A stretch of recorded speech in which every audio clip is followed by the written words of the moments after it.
네, 이 사립학교법 개정과 관련된 이야기, 사학법인들의 반응이 좀 궁금해요. 중요한 것은 그 흐름인데요. 예. 사립학교를 진흥하거나 육성하는 내용들은 찾기 어렵고 사실상 규제 일변도의 사립학교 제한법이라 불리고 있습니다. 30여 년 전에도 지금과 같은 교육청 강제 위탁이 이루어진 적이 있었지만 네.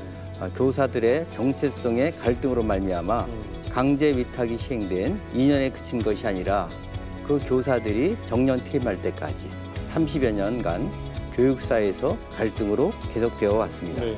또 궁금한 것이요. 지금 사립학교는 선생님들이 되게 평생 직장처럼 되게 오래 있단 그렇죠. 말이죠. 그래서 심각성이 바로 거기에서 훨씬 커지는 겁니다. 공립학교는 몇 년 근무하면 다른 데로 가지만요. 네. 사립학교의 경우에 있어서는 평생 직장이 되기 때문에 그분들이 사립학교에 들어오면은 아까 특히 어떤 목적을 가지고 사립학교에 들어오면은 사립학교의 근간이 흔들릴 수 있는 네. 소지도 이 법으로 인해서 발생할 수 있습니다. 네, 지난 시간에 이어서 사립학교법 개정 이슈와 또 기독사학의 현장 이야기 그리고 앞으로 나아갈 방향에 대해서 좀 이야기를 나눠보고 있습니다.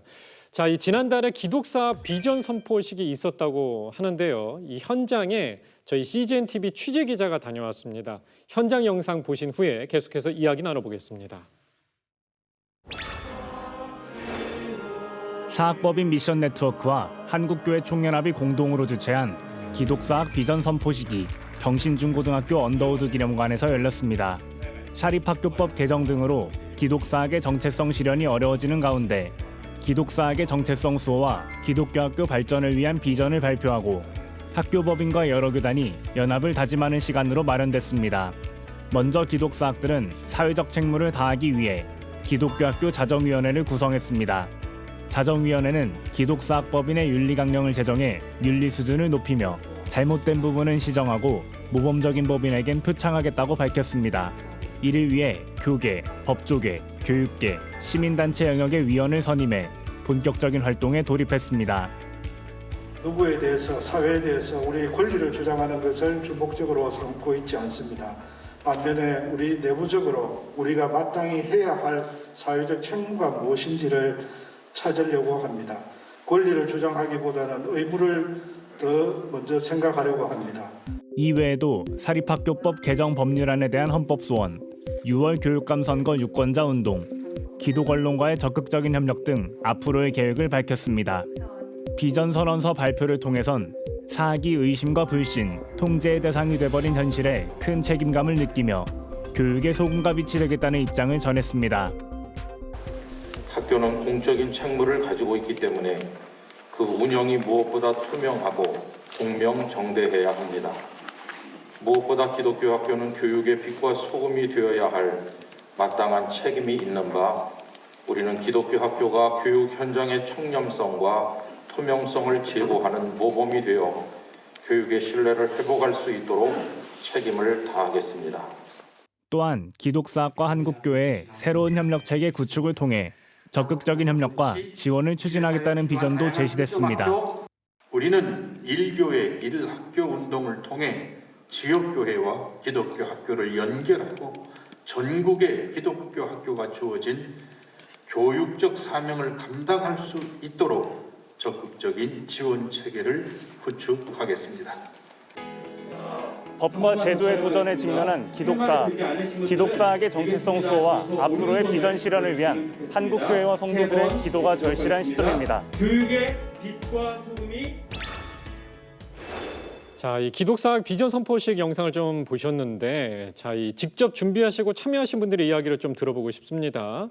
교수님, 이거는 어떤 목적으로 또 준비가 된 건가요? 그러니까 지난주에 이제 말씀 들으셨던 것처럼 네. 오늘날 기독교 학교의 문제가 개별학교 차원에서 해결할 수 없을 정도로 복잡하고 어려운 양상을 띠고 있습니다. 네. 그러니까 한국 교회와 기독교 학교가 함께하지 않으면 이 문제를 해결할 수 없겠다. 힘을 저희들은 합쳐야 된다는 거죠. 그래서 네. 공동체적으로 대응하자. 네. 그래서 이번 비전 선포식은 기독사학이 지금 어떤 현실에 있고 네. 또 당면한 문제는 무엇이고 이거를 해결하려면 어떤 것들을 모색해야 되는지 한국 교계 그리고 기독교 학교. 더 감사한 거는 이제 CGN TV를 비롯한 기독 언론들이 네. 함께 자리해 주셨습니다. 그래서 어떻게 기독교 학교의 정체성을 수호할지, 그리고 교육의 영역 안에서 우리가 시민으로서 기독교적 정신을 어떻게 구현할지, 네. 교회는 뭐 할 것이고 학교는 무엇 할 것이며 언론은 어떻게 도울지 함께 공동체적으로 모색하는 아주 의미 있는 시간들이었습니다. 그렇군요. 자, 그리고 교장 선생님, 이거 지금 뭐 얘기를 좀 들어보면은 뭐 여러 가지로 연단 받는 게 되게 많은 것 같아요. 학교가 어떤 것들이 있을까요? 이제 평준화 정책, 네. 또 학생 인권 조례, 음.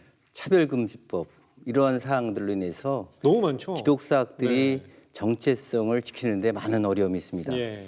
또한 기독사학의 자주성 운영마저도 법과 제도로 제한당하고 있는 시점에서 네. 사립학교 교원 채용 시험을 교육 과목에 강제로 위탁하는 것은 기독사학의 명맥을 네. 끊는 것 같은 그러한 일인 것입니다. 예.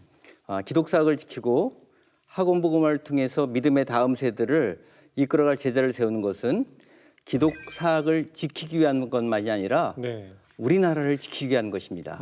어둠의 시대에 정말 참다운 인재를 키우기 위해서는 예. 올바른 인성을 바탕으로 한 실력 있는 인재를 양성하는 것, 그것이 매우 중요하다고 생각합니다. 예.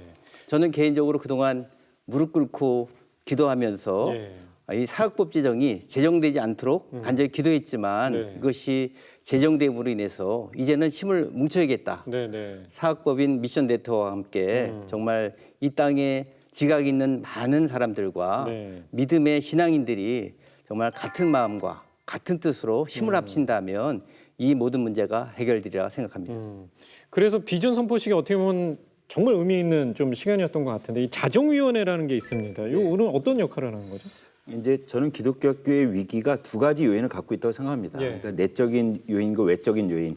외적인 요인은 이제 지난주부터 얘기했던 어떤 사립학교법, 또 교장 선생님 말씀하셨던 뭐 차별금지법, 학생 인권조례 이런 법과 제도 안에서 정책적으로 기독교 학교를 어렵게 했지만 내적으로는 기독교 학교가 잘했느냐? 과연 이제 사회가 요구하고 일반 시민들이 요구하는 수준 안에서 과연 기독교 학교가 빛과 소금의 역할을 잘 감당했느냐 이것을 한번 따지자는 겁니다. 네네. 저는 신앙 공동체의 위기는 사실 제 개인적인 생각으로는 외적인 위기로 무너지지 않는다고 생각합니다. 그러니까 로마의 박해가 기독교를 무너뜨린 게 아닙니다. 네. 로마의 박해 속에서도 기독교는 살아남았지만 국교가 된 이후에 안락함과 편안함을 추구했을 때 기독교가 무너졌거든요.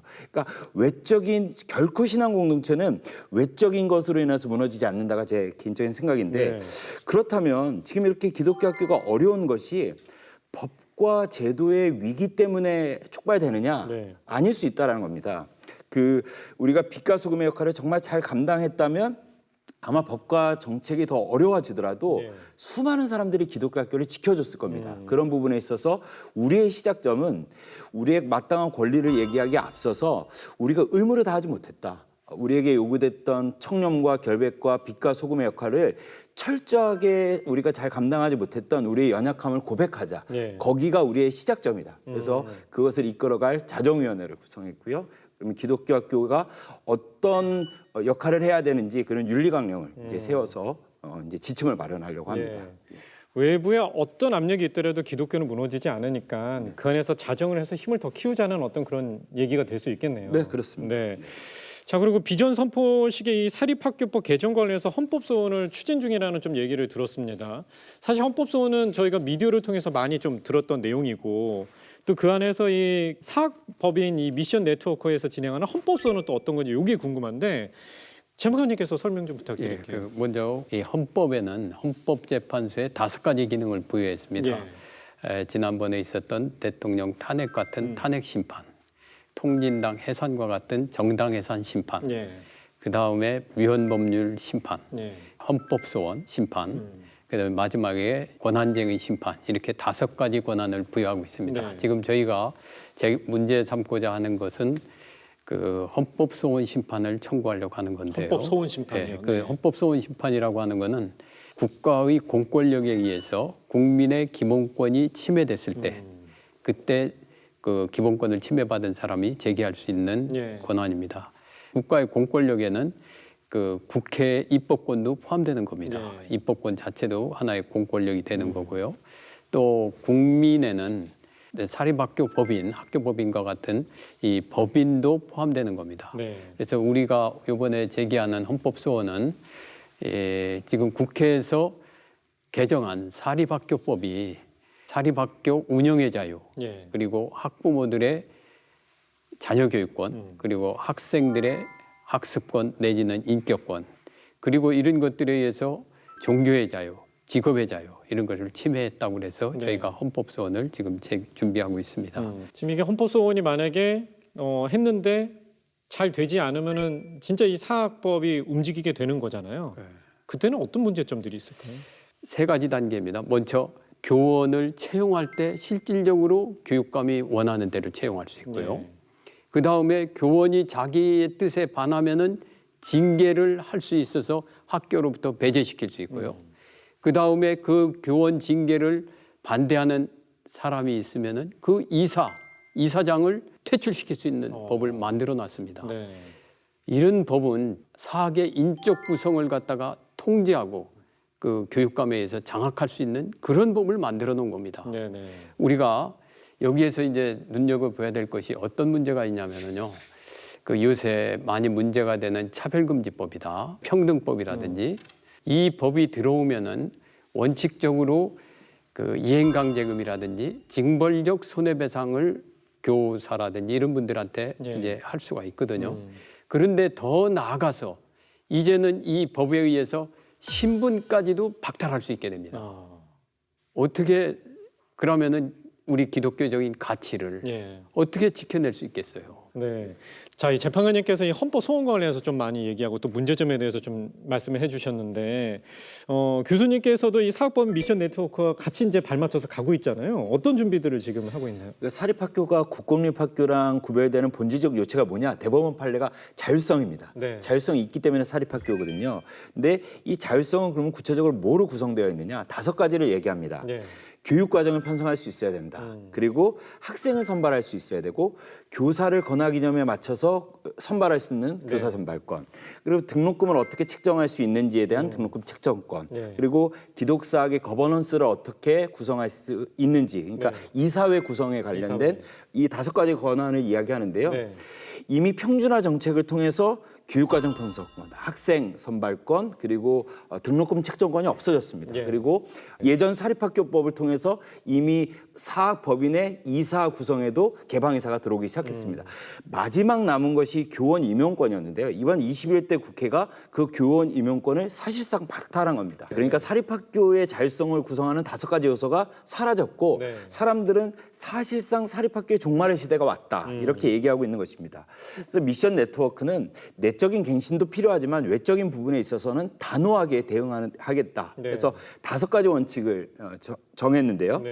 첫 번째는 학교만 하지 않고 기독사학과 한국교회가 함께 나가겠다. 2번째 원칙은 하지만 주체는 학교가 나서자. 예. 그래서 헌법소원의 청구 인원은 기독교 학교가 나선다. 네. 화우와 로고스 이 두 로펌을 통해서 법리적 대응을 철저하게. 4번째는 거기에 필요한 것들은 한국교회가 지원하고 5번째가 굉장히 중요한데요. 이것을 한국교회와 성도들에게 알리겠다라는 네. 것입니다. 왜냐하면 이 헌법재판이라는 것이 굉장히 고도의 그 법리적 싸움인 동시에 정치적 네. 그리고 또 사회적 이슈가 그런 게 들어가 있잖아요. 예, 네네. 그러니까 이게 여론과 또 어떤 일반 시민들의 인식이 함께 가지 않는다면, 네. 다시 말해서 한국 교회의 성도들이 여기에서 지지해주지 않는다면 이 헌법소원 자체가 굉장히 어려운 지형이 있을 수 있습니다. 그래서 한국 교회가 기독교 학교를 지키고 더 나아가서 기독교 학교의 자율성을 구현할 수 있는 법과 정책을 더 만들어가는 이제 발판을 마련하자 이렇게 저희들이 이제 좀 준비하고 있습니다. 네.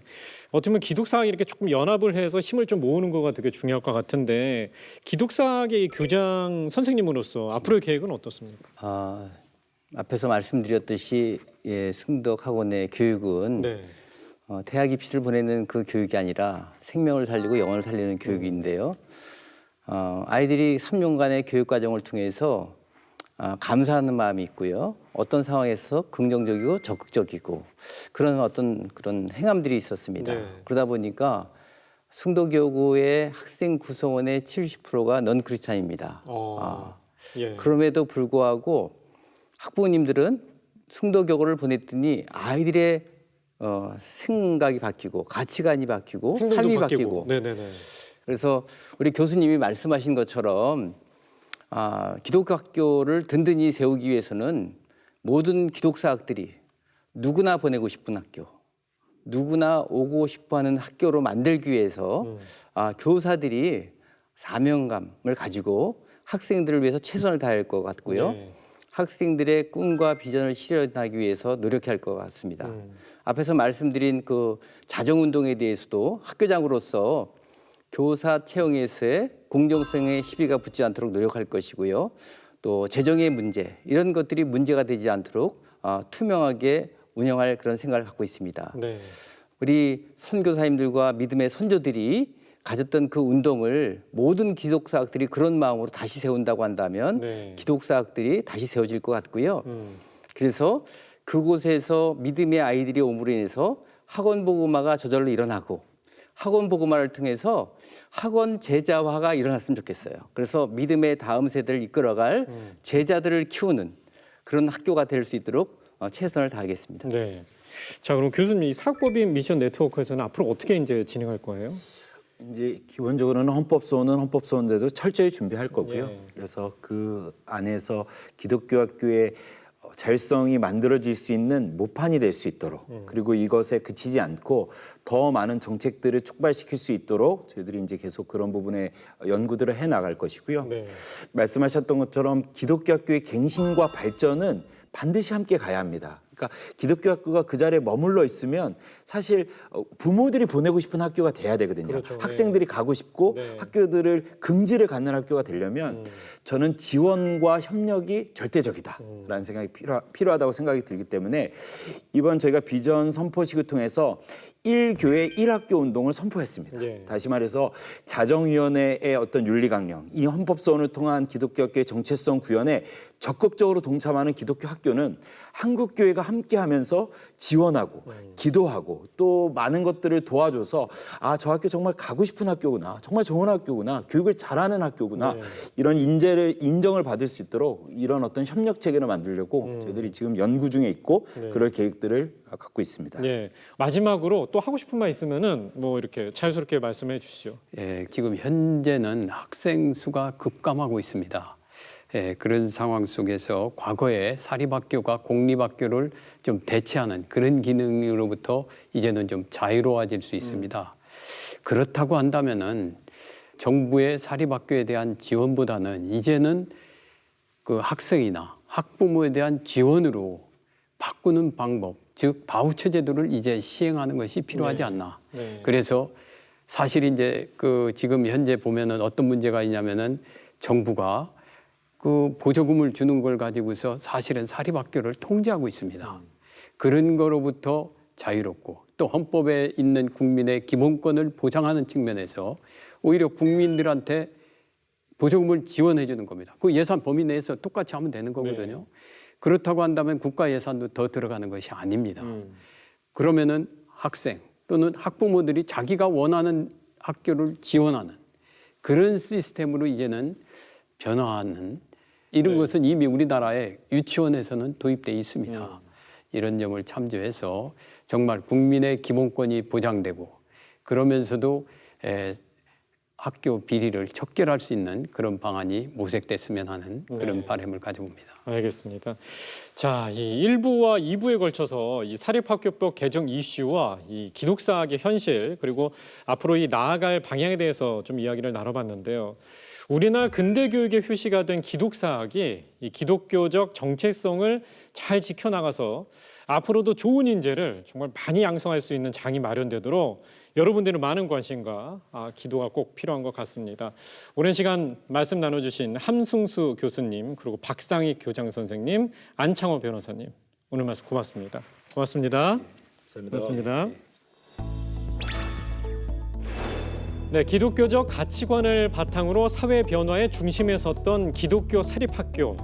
이 기독사학이 기독교적 정체성에 근거한 교육을 온전히 실현할 수 있는 환경이 만들어질 수 있도록 이 한국교회의 적극적인 협력과 함께 성도님들의 많은 기도와 관심이 필요합니다. 이 복음의 시선으로 성도와 세상을 이어가는 뷰리지, CGN-TV 뷰리지는 여러분의 소중한 후원으로 만들어집니다. 함께해 주신 시청자 여러분 고맙습니다.